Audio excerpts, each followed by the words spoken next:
Ja, jaz ne vem za noben recept, ne. Pozoren si na dogajanje na odru.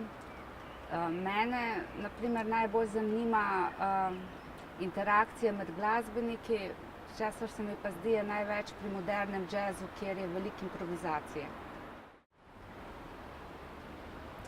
Ja, najmanj osnovno fotografsko znanje. Je pa res, da koncerte ponavadi fotografirajo ljudje, ki imajo radi glasbo in imajo radi fotografijo, ne. Pomagajo pa seveda dobra leča in pa kilometrina tudi, ne.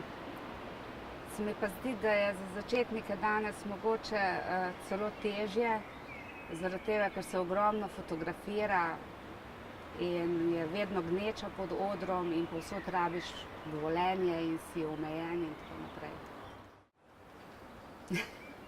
Ja, plesalci se predvsem več gibljajo, ne. Je pa res, da koncerti se delajo v živo, medtem ko če delaš za naročnika, se dela to pri plesnih predstavah oziroma pri vseh predstavah se pač fotografira prav za to namenjenim vajam, ne. To je pa potem seveda in izziv in užitek zaradi tega, ker se ti ni treba ozirati ne na publiko, nastopajoče vaje, da si ti zato tam, da boš fotografiral, kar pomeni, da lahko greš na oder, da se giblješ z njimi in da dobiš res tiste momente, ki jih lahko drugače samo gledaš.